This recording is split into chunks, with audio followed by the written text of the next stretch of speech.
So guys ये जो discuss कर रहा था ये पेपर है। ऑब्वियस सी बात है, ये पेपर कौन सा है? जनवरी फरवरी मार्च 2019 का पेपर है, variant 22।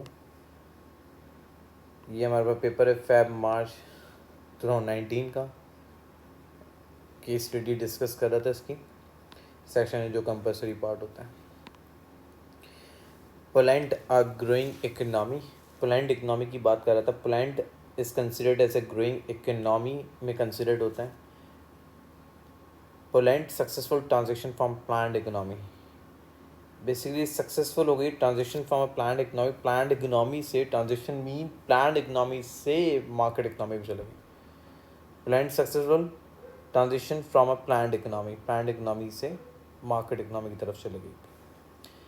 Since 1995, Poland has grown faster than all the other largest economy at a similar level of the development.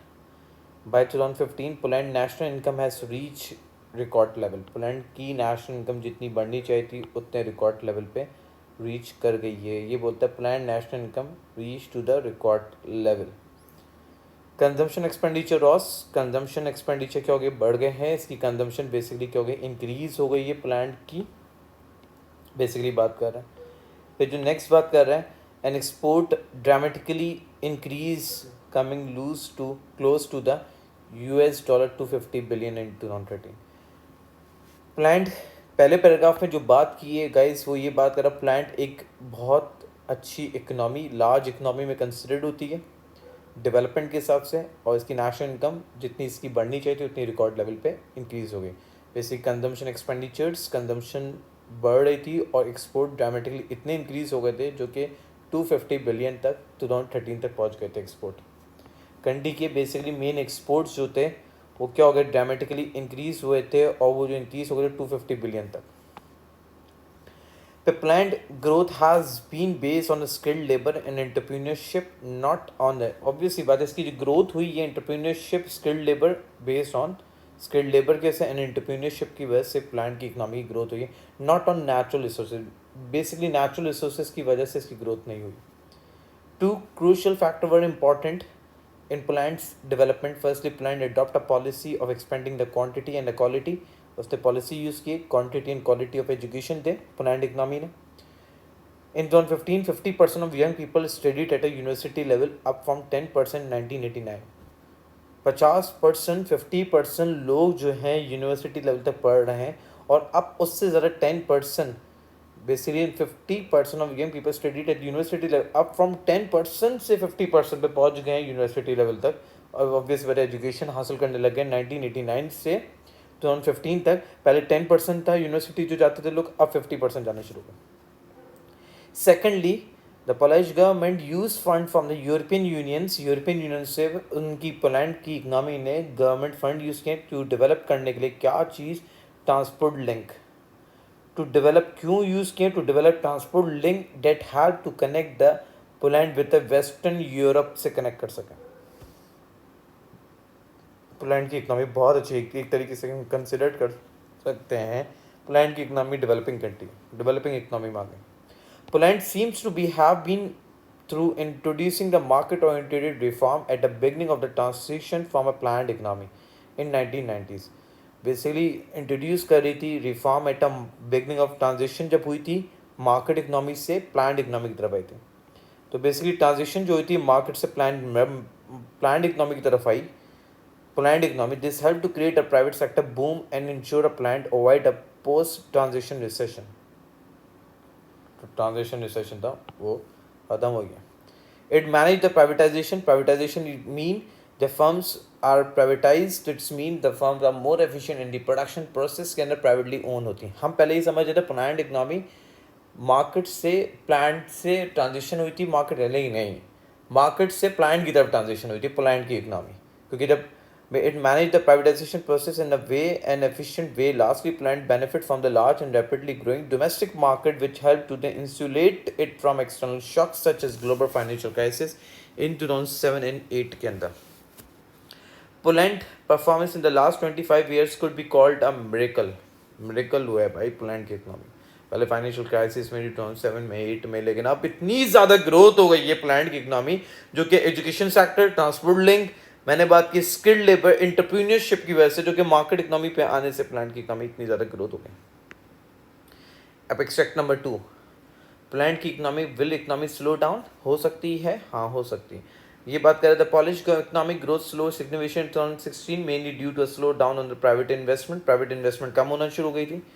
The outlook for 2017 was also gloomy with a concern regarding the global economy and domestic economic policy. Private consumption, public investment were expected to continue to be a strong but significant slowdown in economic activity was expected throughout the year. जिसकी वजह से economic activity slow down हो गई थी, plant की economy slow down हो सकते हैं। दिस क्यों हुई थी? This is because of the significant decline in investment private companies. Plant की इकोनॉमी जो कि पहले गवर्नमेंट ओन करती थी, अब मार्केट से ओन होना शुरू हो गई, जिसकी वजह से प्राइवेट इन्वेस्टमेंट जो है वो फॉल हो गई।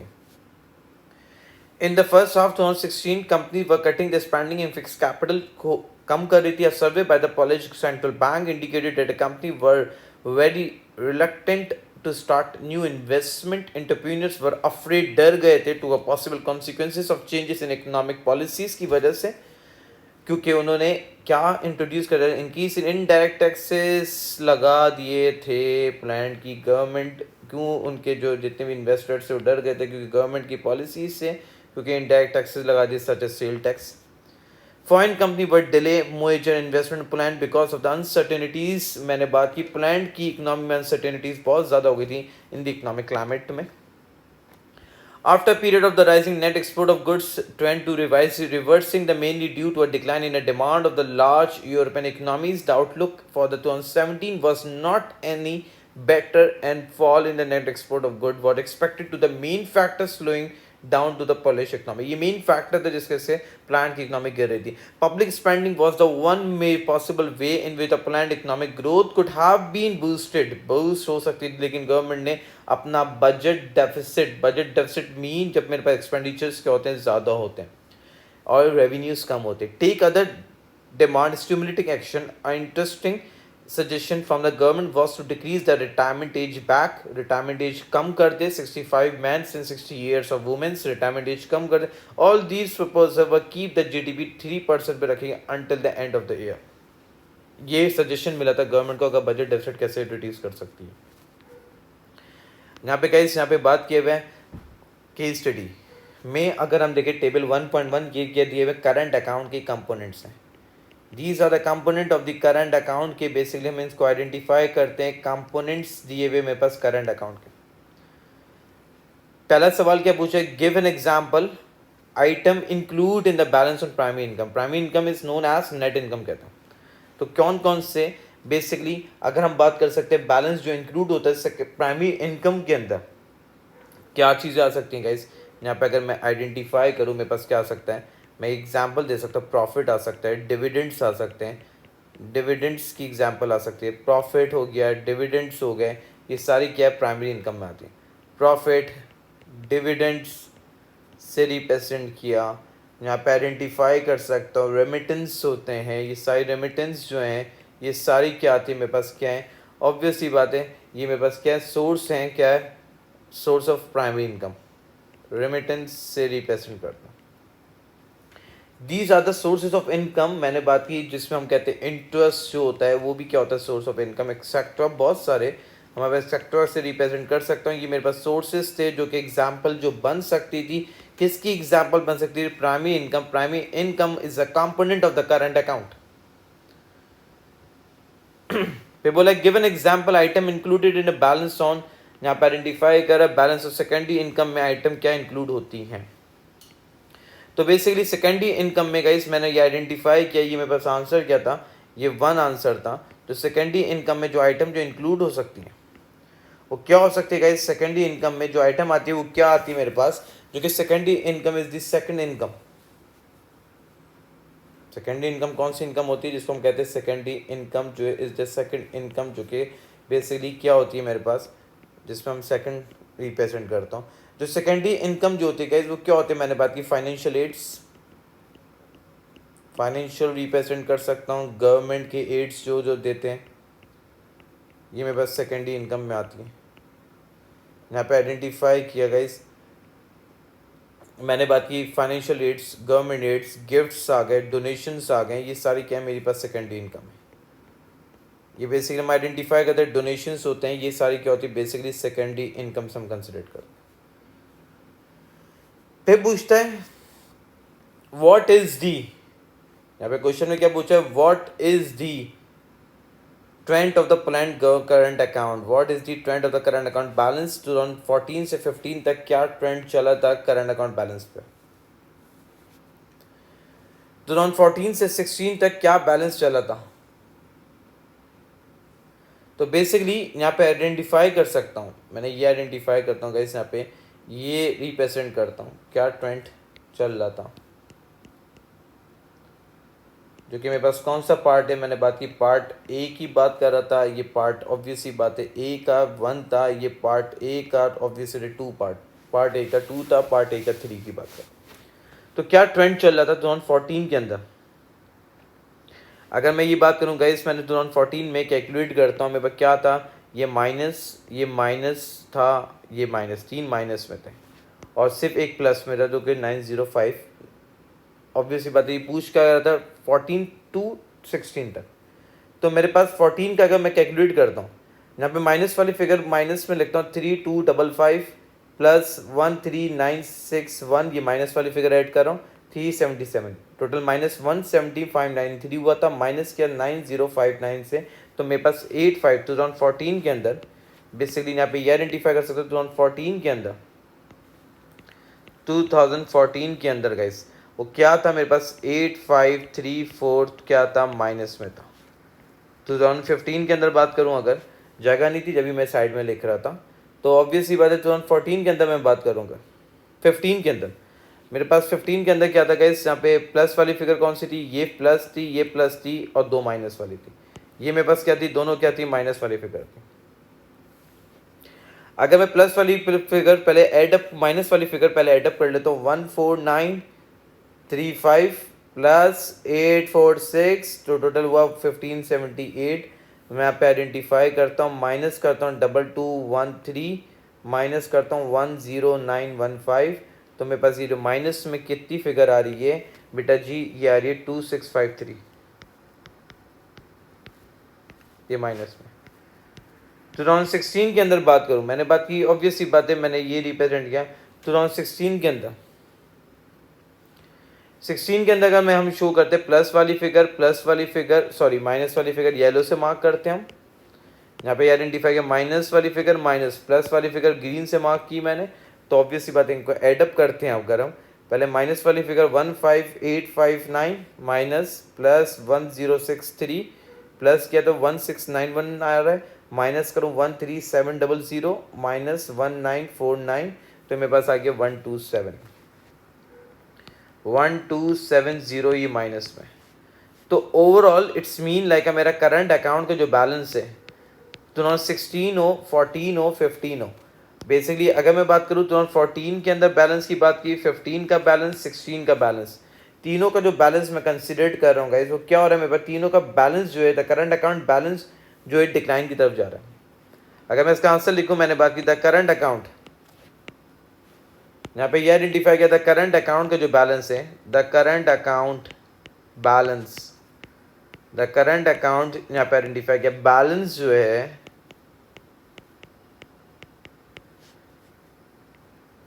shows are declining from 2014 से to 2016, that mean overall it's in deficit, but the deficit has been increased throughout the period, but deficit कम हो गया था, deficit has decreased throughout the period, मैंने बात की throughout the period deficit क्या हो गया था, reduce हो गया था। फिर यहाँ पे आइडेंटिफाई कर रहा है second question, identify 2 policies, basically highlight क्या कर रहा है, identify 2 policies adopt bye the polish government that could be considered as a supply side policy। बेटा सप्लाई साइड पॉलिसी वो पॉलिसी होती है, हम ये जानते हैं सप्लाई साइड पॉलिसी वो पॉलिसी होती है जिसका एम होता है इंक्रीज करना एग्रीगेट सप्लाई। मैंने यहाँ पे बी पार्ट है, मैंने बात की सप्लाई साइड पॉलिसी, जो हम कहते हैं सप्लाई साइड पॉलिसी, देखो वर्ड है सप्लाई साइड, तो इस मीन सप्लाई का इंक्रीज होना। सप्लाई साइड पॉलिसी मैं ये आइडेंटिफाई कर सकता हूँ, माइट मैंने बात की, माइट बी यूज होती है, क्या क्यों इनकी यूज होती है, ऑब्वियस सी बात है, use supply side policy represent कर सकते हो। Supply side policy aim is to increase aggregate supply, aim is to increase करना, क्या चीज़ करना, इंक्रीज एग्रीगेट सप्लाई को। एग्रीगेट सप्लाई का मतलब टोटल प्रोडक्शन को बढ़ाना, आपकी प्रोडक्शन को क्या करती है, इंक्रीज करती है। मैंने बात की supply side policy aim to increase aggregate supply and achieve macro economic aims, achieve करती है मैक्रो इकोनॉमिक एम्स को, मैक्रो इकोनॉमिक एम्स को। अब इससे बोलते identify two policies but that could be considered as supply side policies, two policies आपको बतानी है जो कि कंसिडर कर सकते हैं सप्लाई साइड पॉलिसी। इसने लिखा हुआ है केस में, अगर बेटा केस नहीं भूलोगे, एग्जाम्पल मैं बात करूं, जिसने बोला दो पॉलिसीज बताओ, इसमें हाईलाइट किया दो पॉलिसीज। इधर केस में क्या बात की हुई है, अगर हमने इधर बात की हुई है तो एक्सट्रैक्ट नंबर 1 पे क्या बात बोल रहा था, जो यूरोपियन यूनियंस थे, जो कि बेसिकली गवर्नमेंट ने क्या कर दिया था, यहाँ पे ये आइडेंटिफाई करना नेचुरल रिसोर्सेज अच्छी क्वालिटी वाली एजुकेशन दे रहा था, expanding the quantity and quality of education. Supply side policy production कैसे बढ़ सकते हैं, लेबर को अगर अच्छी क्वालिटी और क्वांटिटी वाली एजुकेशन दोगे तो जिसकी वजह से। और क्या दूसरी बात डेवलप क्या कर रहा था, ट्रांसपोर्ट लिंक्स डेवलप कर रहा था। और दूसरी बात क्या मैंने बात की, प्राइवेटाइजेशन होने से हमारे पास सप्लाई साइड पॉलिसी यूज़ होती है। आपके पास यहाँ पे क्या बात कर रहा है, प्राइवेटाइजेशन की वजह से तीनों पॉइंट है, ये पॉइंट 1 है, ये पॉइंट 2 हो, मैंने बात की पॉइंट 1 पॉइंट 2, यहाँ पे आइडेंटिफाई किया पॉइंट 1 पॉइंट 2 ट्रांसपोर्ट लिंक्स और प्राइवेटाइजेशन होना, तो ये तीनों चीज़ें पॉलिसीज। लेकिन हमें दो नाम बताने हैं, तो हमने दो नाम क्या बताए, मैंने बात की ऑब्वियस सी बात है दिस पॉलिसी, यहाँ पे आइडेंटिफाई कर सकता हूँ दिस पॉलिसी, ये जो पॉलिसी है पॉलिसी ऑफ एक्सपेंडिंग क्या करी थी, एक्सपेंडिंग, यहाँ पे आइडेंटिफाई किया द क्वालिटी वाली education, quality and quantity of education दे रहा था, and quantity of education basically दे रहा था, क्वांटिटी ऑफ एजुकेशन दे रहा था बेसिकली, मैंने बात की। फिर मैंने बात की नेक्स्ट पॉइंट है, यहाँ पे क्या आइडेंटिफाई किया, द ईयू जो था, ईयू यूज कर रहा था फंड्स टू डेवलप क्या करने के लिए, infrastructure, development of infrastructure, develop क्या कर रहा था बेसिकली, ट्रांसपोर्ट लिंक डेवलप कर रहा था। तो बेटा ये आंसर हो गया। नेक्स्ट क्वेश्चन क्या है, एक्सप्लेन विद दी, मैंने बात की with the help of diagram. Diagram मतलब ऑब्वियस बात है आपको डायग्राम ड्रॉ करनी है with the help of diagram. यहाँ पे क्वेश्चन में बोल दिया explain with the help of diagram से बात कर रहा है, डायग्राम आपको ड्रॉ करनी है। The imposition of indirect tax, किसकी डायग्राम बनानी है, indirect tax, such as general state tax with discourage entrepreneur from investing. जब टैक्स लगने से एंटरप्रेन्योर को डिस्करेज कर सकता है, ऑब्वियस सी बात है, हम ये बात कर सकते हैं। सी पार्ट अगर मैं डिस्कस करूं, यहाँ पे ये आइडेंटिफाई किया, सी पार्ट से अगर डिस्कस किया गए, सी पार्ट में ये बात करते हैं जब टैक्स लगाया, मैंने बात की टैक्स जब लगाया तो ऑब्वियस सी बात है यहाँ पे आइडेंटिफाई डायग्राम कैसे बनेगी, अगर डायग्राम हम प्लॉट करते हैं, डायग्राम दो एक्सिस बनाए, ये डिमांड ये सप्लाई, मेरे पास ये जानता हूँ ऑब्वियस सी बात है, ये क्या रिप्रेजेंट किया, प्राइसेस से रिप्रेजेंट किया, इसको रिप्रेजेंट किया क्वांटिटी से आइडेंटिफाई किया, डिमांड एंड सप्लाई जब इंटरसेक्ट होते हैं अपने पास, इस पॉइंट को क्या बोलते हैं, इक्विलिब्रियम कहते हैं, जब डिमांड एंड सप्लाई। तो ऑब्वियस सी बात है मेरे पास सप्लाई जब इनडायरेक्ट टैक्स लगेगा तो मेरे पास सप्लाई क्या होगी सर, कम होगी, सप्लाई मेरे पास क्या होगी, रिड्यूस हो गई। जब इनडायरेक्ट टैक्स लगा तो मेरे पास सप्लाई क्या हो गई, रिड्यूस हो गई, जहाँ पे मेरे पास प्राइसेस क्या हो जाएंगी, इंक्रीज हो जाएगी या नहीं हो जाएंगी, क्योंकि जब भी indirect tax mean tax on producer, tax कौन लगा रही है, गवर्नमेंट लगा रही है। अगर मैं बोल सकता हूँ the imposition of indirect tax, the imposition of indirect tax, indirect tax जो लगता है वो किस पे लगता है सर, गुड्स एंड सर्विसेज पे लगता है, गुड और सर्विसेज पे इनडायरेक्ट टैक्स लगता है और डायरेक्ट टैक्सेस पे लगता है आपकी इनकम पे लगता है। विल शिफ्ट करेगी, क्या करेगी, मैंने बात की सप्लाई को, विल शिफ्ट, मैंने बात की यहाँ पर विल शिफ्ट सप्लाई, सप्लाई को कहाँ पे शिफ्ट करेगी, यहाँ पे बेसिकली लेफ्टवर्ड की तरफ सप्लाई को शिफ्ट करेगी, लेफ्टवर्ड फ्रॉम S2 S1 पे, S2 S1 पे that increase the prices, that increase the price, मैंने बात की प्राइसेस क्या होंगी, इंक्रीज होंगी, ऑब्वियस सी बात है, rise the prices and fall the quantity, and fall in quantity, quantity क्या हो जाएगी, बेसिकली फॉल हो जाएगी। मैंने बात की दिस शो, ये बताती है क्या करती है, this show are entrepreneur will face a rise in price, show that entrepreneur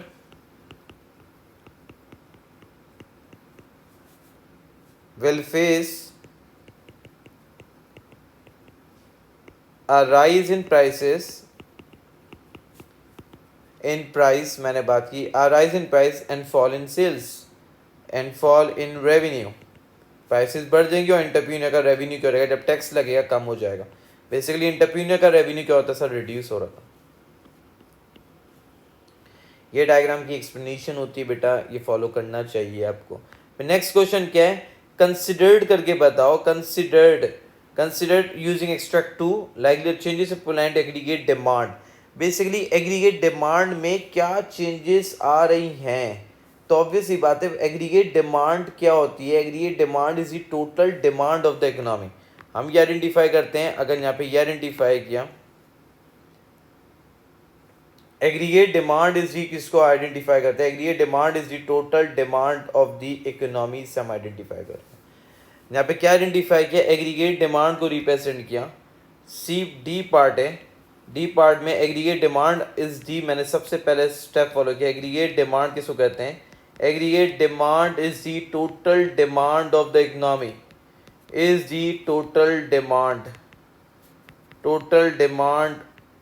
injected into the economy, जो कि हमारी total demand of the economy, that is known as aggregate demand. Aggregate demand के कंपोनेंट हैं AD equals to C plus I plus G plus X minus M, जो कि aggregate demand के मेरे क्या होते हैं, कंपोनेंट्स होते हैं। मेरे पास एग्रीगेट डिमांड के ये क्या है, मेरे पास ऑब्वियस ही बात है, बेसिकली क्या थे सर, कंपोनेंट्स थे एग्रीगेट डिमांड के, जो यहाँ पे आइडेंटिफाई कर सकता हूँ, aggregate demand is the total demand injected into the economy. तो बेटा अगर हम देखा जाए, पहली बात सारे कंपोनेंट्स में मैं बात कर सकता हूँ एक्सट्रैक्ट नंबर 2 के अंदर, जिसकी वजह से स्लो डाउन हो गई थी इकोनॉमी, जिसका मतलब नेट एक्सपोर्ट, प्राइवेट इन्वेस्टमेंट क्या हो गई थी, फॉल हो गई थी, नेट एक्सपोर्ट क्या हो गया था, फॉल हो गया था, एक्सपोर्ट लिखा हुआ था फॉल हो गई, प्राइवेट इन्वेस्टमेंट्स क्या हो गई थी, कम होना शुरू हो गई थी, यहाँ पे लिखा होता है प्राइवेट इन्वेस्टमेंट, नेट एक्सपोर्ट क्या हो गए थे, फॉल हो गए थे, जिसकी वजह से मैंने बात की, ऑब्वियसली बात है स्लो डाउन हो गई थी economic activity, slow down of economic activity. मेरे पास इकोनॉमिक एक्टिविटी क्या हो गई थी, कम हो गई थी, जो कि हमें बात करें पोलैंड की इकोनॉमिक स्लो डाउन हो गई थी, तो जिसकी वजह से मेरे पास ओवरऑल AD क्या हो गया था, एग्रीगेट डिमांड मेरे पास क्या हो गया था, कम हो गया था। एग्रीगेट डिमांड जब मेरे पास कम हो गई थी, ऑब्वियस ही बात है, जिसकी वजह से मेरे पास एग्रीगेट डिमांड जब कम हुई तो पब्लिक स्पेंडिंग की वजह से, ऑब्वियसली फैक्टर्स है जिसके से मेरी इकोनॉमी एग्रीगेट डिमांड कम हुई, तो इसका मतलब मेरी कंट्री किस पे जा रही थी, रिसेशन में जा रही थी, डिप्रेशन की तरफ जा रही थी, डिप्रेस हो रहा था, डिप्रेसिंग दी एग्रीगेट डिमांड मेरे पास ओवरऑल। यहाँ पे आइडेंटिफाई किया मेरे पास, ऑब्वियस ही बात है, यहाँ पे क्या आइडेंटिफाई किया, मैंने बात की गवर्नमेंट जो है, गवर्नमेंट के एक्शन जो थे वो इंक्रीज कर रहे थे एग्रीगेट डिमांड, लेकिन हमारी पब्लिक स्पेंडिंग ज़्यादा कर रही थी, लेकिन एग्रीगेट डिमांड स्टिमुलेट हो रही थी, जिसकी वजह से अदर फैक्टर्स की वजह से एग्रीगेट डिमांड क्या होती थी, फॉल हो रही थी। तो यहाँ पे ये आइडेंटिफाई कर सकता हूँ अदर फैक्टर्स की वजह से, अदर फैक्टर्स की वजह से मेरे पास क्या हुई थी सर, गुड्स की डिमांड क्या हुई थी, फॉल हुई। इसने बोला चेंजेस क्यों आ रहे थे, एग्रीगेट डिमांड में क्या चेंजेस आए थे बेटा, मैंने एग्रीगेट डिमांड में चेंजेस सारे डिस्क्राइब ये किए। ई पार्ट अगर हम देखा जाए, ई पार्ट में discuss mean two sided answer, whether increase in Poland government budget does it have a positive impact on the Poland economy, क्या तुम बता सकते हो पॉलिश गवर्नमेंट का बजट डेफिसिट होना तो क्या ये पॉजिटिव इंपैक्ट लेके आ सकता है? तो टू साइडेड, पॉजिटिव भी लेके आ सकता है, नेगेटिव इंपैक्ट भी लेके आ सकता है। अगर हम ई पार्ट की बात करें, बेसिकली ई पार्ट ऑब्वियसली पॉलिश गवर्नमेंट की बात कर रहे हैं। यहाँ पे बोल रहा है कैन ऐसे डिस्कस वेदर, वेदर का मतलब हाँ ना या रखना, वेदर मीन ऑब्वियसली बात है यस और नो, क्या बजट डेफिसिट होने से क्या ये पॉजिटिव इंपैक्ट लेके आ सकता है क्या नहीं लेके आ सकता है, सवाल ये पूछे। तो मैं ये जानता हूँ गाइस, ऑब्वियसली बात है यहाँ पे आइडेंटिफाई कर सकता हूँ, मैंने बात की यहाँ पे क्या आइडेंटिफाई कर सकता हूँ पॉलिश गवर्नमेंट की वजह से। मैंने बात की बजट डेफिसिट का मतलब क्या होता है, सबसे पहले एक्सप्लेन करेंगे। बजट डेफिसिट जो गाइस हम जो रिप्रेजेंट करते हैं, budget deficit is expenditure is greater than income. Budget deficit जो आइडेंटिफाई करते हैं इज वेयर एक्सपेंडिचर जो है मेरे पास, एक्सपेंडिचर जो है is greater than income, is greater than, यहाँ पे आइडेंटिफाई किया इनकम को आइडेंटिफाई कर। मैंने बात की बजट डेफिसिट जो है ऑब्वियसली बात है, मैंने बात की डेट इंक्रीज, मैंने बात की डेट इंक्रीज करती है। डेट इंक्रीज क्या करती है सर, एग्रीगेट डिमांड को, एडी को बढ़ाती है। बजट डेफिसिट मैंने बात की एक्सप्लेन जो करती है वो क्या करती है, ऑब्वियसली बात है जो कि एग्रीगेट डिमांड को क्या करती है, इंक्रीज करती है। मैंने बात की जब एग्रीगेट डिमांड जो बढ़ेगी गाइस वो किस वजह से बढ़ेगी, पॉजिटिव इंपैक्ट क्या है, मैंने बात की इनकम टैक्स क्या हो जाएगा, लोगों का कम हो जाएगा। इनकम टैक्स का कम होना तो जिसकी वजह से मैंने बात की आपकी डिस्पोजेबल इनकम लोगों की क्या हो जाएगी, बजट डेफिसिट से क्या, जब बजट डेफिसिट होगा तो इकोनॉमिक डेफिसिट भी रहेगी तो गुड्स की डिमांड बढ़ेगी, गुड्स की डिमांड बढ़ेगी तो टैक्सेस कम, इनकम टैक्स कम, डिस्पोजेबल इनकम ज़्यादा, तो लोग क्या करेंगे, ज़्यादा कंज्यूम करेंगे, कंजम्पशन क्या होगी, इंक्रीज होगी, कंजम्पशन इंक्रीज होगी, जिसकी वजह से कंजम्पशन इंक्रीज होगी ऑब्वियसली बात है। मैंने बात की यहाँ पे जब इनकम टैक्स कम होना, और दूसरी बात क्या मैंने बात की, गवर्नमेंट की स्पेंडिंग का बढ़ना, गवर्नमेंट की स्पेंडिंग का बढ़ना जो कि ऑब्वियसली बात है, मैंने बात की गवर्नमेंट की स्पेंडिंग ज़्यादा होगी तो गवर्नमेंट की स्पेंडिंग जो होगी जो कि डायरेक्टली इंक्रीज करेगी एग्रीगेट डिमांड, डायरेक्टली इंक्रीज करेगी एडी, एग्रीगेट डिमांड को क्या करेगी, बढ़ाएगी। एग्रीगेट डिमांड को क्या करेगी, मैंने बात की इंक्रीज करेगी, जिसकी वजह से एग्रीगेट डिमांड इंक्रीज होगा, जिसके एग्रीगेट डिमांड जब बढ़ेगी गाइस, तो एग्रीगेट डिमांड जब बढ़ेगी तो आपकी नेशनल इनकम कंट्री की क्या होगी, इंक्रीज होगी। मैंने बात की नेशनल इनकम इंक्रीज होगी, जब एडी बढ़ेगा तो ऑब्वियसली बात है प्रोडक्शन बढ़ेगी, जब प्रोडक्शन बढ़ेगी तो डिमांड ऑफ लेबर बढ़ेगा, प्रोडक्शन बढ़ेगी तो डिमांड ऑफ लेबर इंक्रीज होगा, जो कि क्या क्रिएट करेगा, मैंने बात की डिमांड ऑफ लेबर जो इंक्रीज होगा जो कि बेसिकली क्या क्रिएट करेगा, एम्प्लॉयमेंट क्रिएट करेगा क्या नहीं क्रिएट, जो कि बेसिकली मैंने बात की पॉजिटिव इंपैक्ट क्या आ गया, मैंने बात की एक तरीके से एम्प्लॉयमेंट लेवल आ रहा है। तो मैंने ये आइडेंटिफाई किया पॉजिटिव इंपैक्ट क्या, बजट डेफिसिट से एग्रीगेट डिमांड मेरे पास इंक्रीज हो सकती है, बजट डेफिसिट से एग्रीगेट डिमांड क्या हो सकती है, इंक्रीज हो सकती है, जो कि एम्प्लॉयमेंट लेवल बढ़ाएगी। अगर मैंने बात की ऑब्वियसली बात है, ये क्या आइडेंटिफाई किया था सर, पॉजिटिव इंपैक्ट रिप्रेजेंट किया था, ये सारा क्या था, पॉजिटिव था। नेगेटिव क्या हो सकता है, नेगेटिव इंपैक्ट क्या हो सकता है सर, इससे एग्रीगेट डिमांड से, जब एग्रीगेट डिमांड बजट डेफिसिट जो है ऑब्वियसली बात है जब इंक्रीज बजट डेफिसिट होता है तो एग्रीगेट डिमांड जब इंक्रीज होती है, एग्रीगेट डिमांड के इंक्रीज होने से तो हमारे पास नेगेटिव इम्पैक्ट क्या आ सकता है गाइस, मैंने ये बात की नेगेटिव इम्पैक्ट मेरे पास क्या हो सकता है। सबसे पहला इफेक्ट को हमेशा याद रखना बेटा, जब मेरे पास जो है जब एग्रीगेट डिमांड बढ़ेगी, जब एडी मेरे पास बढ़ रहा है, एडी बढ़ रहा है तो ऑब्वियसली बात है मैं बोल सकता हूँ लॉन्ग रन में इन्फ्लेशन आ सकता है, लॉन्ग रन में इन्फ्लेशन क्रिएट कर सकता है, जो कि कह सकते हैं ऑब्वियसली बात है हाइपर की तरफ जा सकता है, इकोनॉमी इन्फ्लेशन की तरफ। मैंने बात की ऑब्वियसली बात है यहाँ पे आइडेंटिफाई कर सकता हूँ, मैंने बात की मेरे पास जब एग्रीगेट डिमांड बढ़ गई है, जब एडी जब मेरे पास क्या हुआ है, इंक्रीज हुआ है, तो एडी जब बढ़ा है तो ऑब्वियसली बात है मुझे पता है मेरे पास एम्प्लॉयमेंट प्रोडक्शन सबसे ज़्यादा हो रही है, लेकिन मैं ही बोल सकता हूँ एग्रीगेट डिमांड जब बढ़ रही है तो ऑब्वियसली बात है जिसमें नेगेटिव इम्पैक्ट क्या हो सकता है, लॉन्ग रन में इन्फ्लेशन कॉज कर सकता है एडी के बढ़ने की वजह से। मैंने बात की नेगेटिव पोटेंशियली, जब नेगेटिव इम्पैक्ट बजट डेफिसिट पे क्या आ सकता है, जब एडी इंक्रीज हो रहा है तो ऑब्वियसली बात है एडी के बढ़ने की वजह से, एडी के बढ़ने की वजह से मैंने बात की गुड्स की डिमांड का बढ़ना, तो ऑब्वियस ही बात है आपके रिसोर्सेज जो हैं, रिसोर्सेज क्या हो जाएंगे। मैंने बात की एग्रीगेट डिमांड जब बढ़ गई, रिसोर्सेज जो हैं ऑब्वियस ही बात है अनयूज रिसोर्सेज हो जाएंगे, अनयूज हो जाएंगे, अनयूज हो जाएंगे रिसोर्सेज। मैंने बात की, लेकिन क्या चीज़ बात की गाइस, मैंने बात की यहाँ पे ये आइडेंटिफाई किया जब एग्रीगेट डिमांड बढ़ रही है जिसकी वजह से मेरे पास, मैंने बात की मेरे पास एक तरीके से एग्रीगेट अपवर्ड की तरफ गई, जब एडी बढ़ा तो ऑब्वियस ही बात है।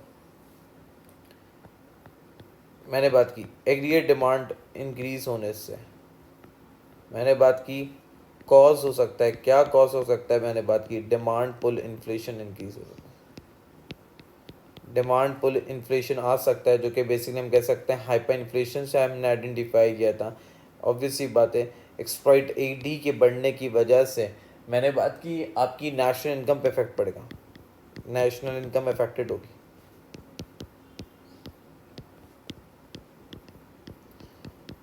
फिर आपको क्या देना है गाइस, यहाँ पे जस्टिफाई करना है, कंक्लूड करना है।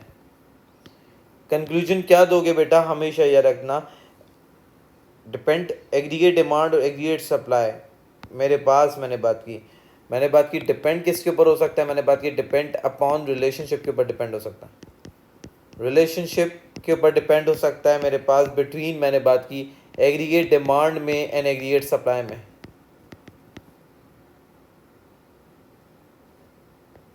एग्रीगेट डिमांड में depend upon the relationship between, मैंने बात की aggregate demand and aggregate supply, जो कि ऑब्वियस ही बात है that help to achieve new equilibrium.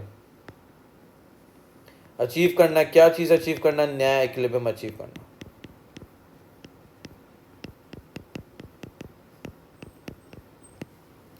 Guys I hope so आप लोगों की स्टडी समझ आई होगी, पॉजिटिव इम्पैक्ट क्या हो सकता है, नेगेटिव इम्पैक्ट क्या हो सकता है। ऑब्वियसली बात है एडी के बढ़ने से टैक्सेस कम, गवर्नमेंट स्पेंडिंग ज़्यादा हो सकती है। नेगेटिव इम्पैक्ट एडी जब बढ़ेगा तो रिसोर्सेज अनयूज हो सकते हैं, नेशनल इनकम अफेक्टेड हो सकती है, लॉन्ग रन में जाके इन्फ्लेशन कॉज हो सकता है।